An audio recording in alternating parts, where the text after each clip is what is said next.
the hope of the universe. I am the answer to all living things that cry out for peace.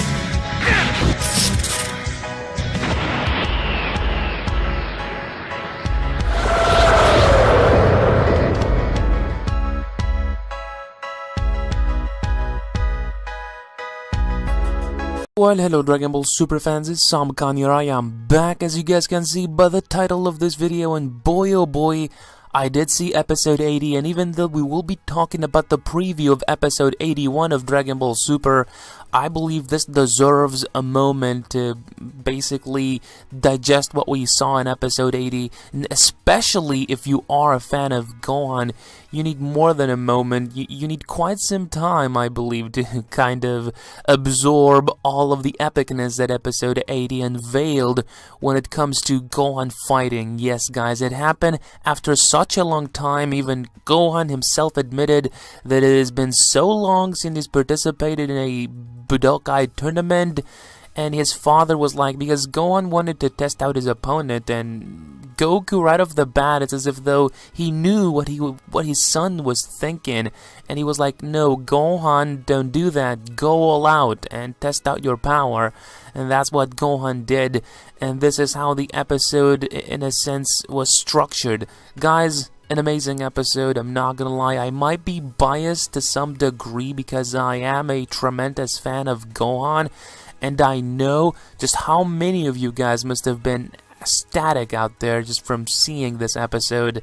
Definitely was worth waiting 80 episodes just to see Gohan have this moment. And it wasn't a battle that was, in a sense, handed to Gohan easily. Even though this was a draw, in my opinion, this is stupid, because at the ending of the episode, and if you have not seen the episode, of course, go ahead and check it out. And another thing, this video will contain spoilers, guys. We will be talking about some things that if you haven't been keeping up with, you might not just want to hear or, in a sense, avoid, because I will be talking about spoilers essentially, so I am giving a spoiler alert warning. You know, now is your time to exit the video if you are basically avoiding them. But let us continue on with this video, guys. The point is that Gohan didn't have it easy in this fight, and what I mean by that is that not only did he get blinded by Lavenda, but he refused to take help from outside, get a Senzu Bean. Goku was really proud of his son because he did not want Gohan to get a Senzu Bean. He thought that this was the ideal type of circumstance for Gohan to receive training, and in which case he did. And it was as if like Gohan was fighting yesterday, guys. I thought that he'd completely lost his fighting sense, but this episode, in my opinion, proves that Gohan, not only did he not lose his fighting sense, but, you know, he had an amazing fight with Lavenda, and this kid has such heart, man. I always knew that Gohan has heart. There's two reasons why this episode was awesome, and I know a lot of people enjoyed that episode. It had two of the most awesome, the most amazing elements that make Dragon Ball stand out to me. Desperation, number one, is desperation that always helps, and Gohan was desperate in that episode, especially when he was poisoned. We didn't know what he was going to do, and in a sense, that feeling as a result of desperation, not knowing what is going to happen. So this was the episode that was filled with that desperation and emotion. Gohan had so emotion throughout this episode that it was definitely overwhelming, and you know, it showed. That's the best way I can put it in words, because it's really difficult to describe something like this, guys. You need to witness it yourselves, and if you have not seen episode 80, then I don't have any clue what is wrong with you. You definitely need to go ahead and watch that episode, guys. Such a fantastic episode, man. I've been waiting for so long, and I know I'm taking a long time in this video to talk about Gohan, but because I did not make a review, I was planning to talk about this in this specific video, guys. So Gohan had an amazing moment. Another shocker for many people was the fact that basically we were all mad at Goku, but in this specific turn of events, we should be thanking Goku, because if you guys saw the episode, you do know that basically Zeno always thought that the universes were too many, and he was planning to destroy a bunch of them regardless. So, in a sense, this tournament, what this was an excuse for Zeno to be entertained and, in a sense, make the whole job of destroying those universes that were weak somewhat more enjoyable, I guess. He is essentially giving a chance for the universes that would get destroyed regardless. He's giving them a chance to prove that one of those universes does not deserve to get erased. That is what I understood from this specific episode. I did realize that Universe 7 is second from the bottom, and the average, how do you call it? The average level, I guess, of mortals in our universe, Universe 7, is 3.18, if I'm not mistaken. And, at the bottom is Universes 9. Their average is 1.86. So what has also caught me by surprise is the fact that there's going to be 4 universes, guys, that will not be participating, because the average level of the mortals in those universes is basically above the average, much more than above, I would say. It's above 7, and those universes being Universe 1, Universe 12, 5, and 8.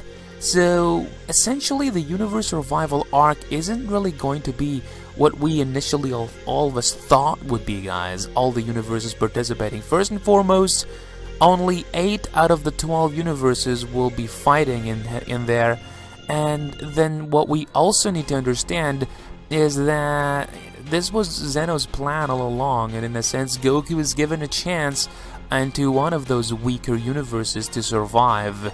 Now, it has been suggested from the spoilers that Bergamo might just change Zeno's mind in episode 81. We'll have to wait and see about that. That is a very interesting turnout if it indeed happens, because this is Zeno's plan. I don't know how could somebody, change Zeno's mind.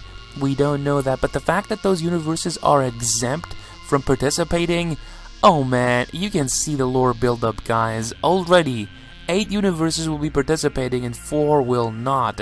Now, there's one question I have. When they say the average level of mortals, are they referring to every single inhabitant of Universe 7 per se, or the most powerful fighters? Like, how do they calculate that? I would like to know.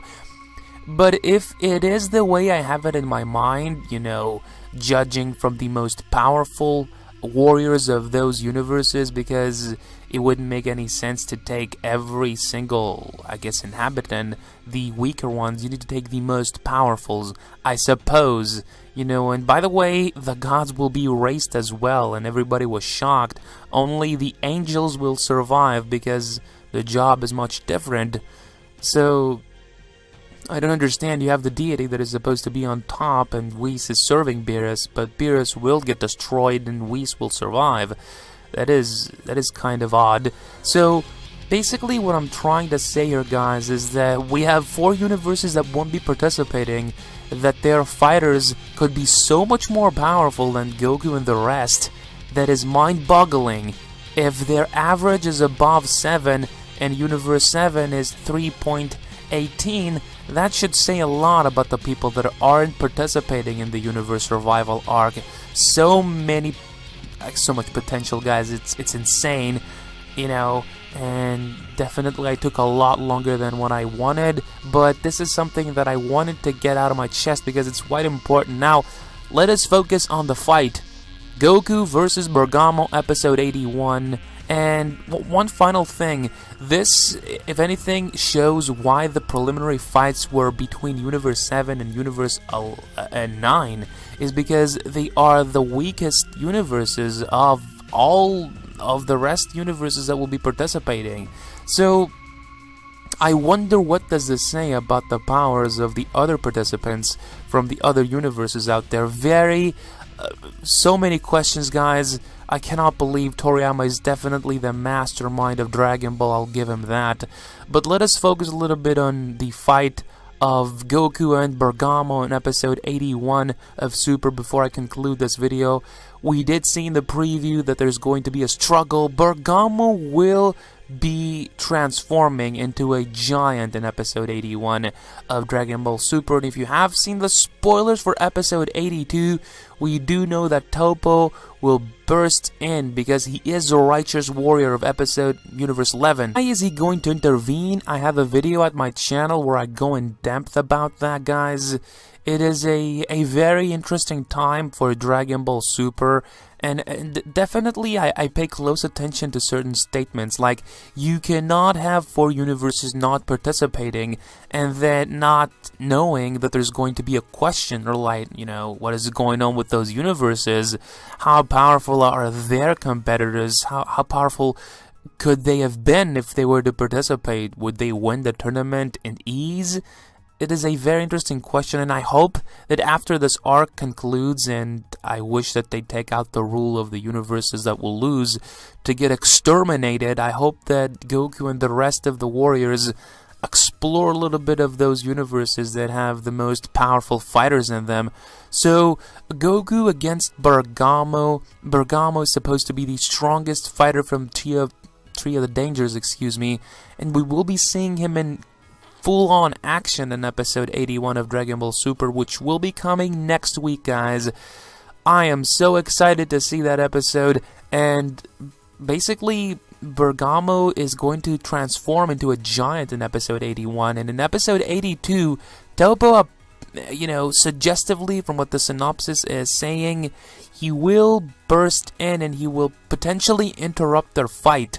He was shown in episode 81, and he's definitely watching the fight with a very strong focus, and he's noticing something that most of us fail to realize, and I believe Bergamo will be cheating yet again, and Goku will be backed into a corner, and then this guy will try to save Goku, but the synopsis and the spoilers are all suggesting that if Universes 11 Bergamo wins in the preliminary round, Zeno will take out the rule of exterminating the universes, guys, which is possibly the most vital part of this entire ordeal, I guess you can say. So, if anything, I believe it would be a very smart move on Goku's part to lose intentionally so that Zeno will retract his statement. So a lot of things to be looking forward, guys. I tried to sum it up in this video while also talking about their fight. I wanted to, you know, like I said, sum it up what we saw in episode 80, because there's a lot to digest and a lot of talk can happen in episode 80. And when I watched the episode, you know, initially in the live stream with no subtitles, I had so many questions like what is going on, but once I saw the subtitle version, you know, everything made sense, complete sense. But let me guys know how you feel. Do you believe that those 4 universes that aren't participating have some of the most badass and strongest fighters that the entire cosmos has to offer, I guess? Let me know. I would love to know your opinion. How do you see the fight of Goku and Bergamo panning out? Do you believe that Goku will undergo through a major struggle, and this is why Toppo will deem it necessary to intervene and stop this fight? Let me know in the comment section down below. And do you believe that Toppo will suffer any consequences from interrupting a fight? You know, it isn't very, I don't know how pleasant it is going to be for either the Daishinkan nor the Lords of Everything to see that. But let me guys know, I hope you guys enjoyed. If you did, please go ahead and hit the video up with a like, you guys. Share the video, share my channel, so that more fans of Dragon Ball Super can get to see my channel. That would truly mean a lot to me. And if you guys are a fan, as always, don't forget to subscribe to my channel for more awesome daily content, guys. But I hope you guys enjoyed. Well, I'm Sam Khan signing off here. Ciao, adios, goodbye.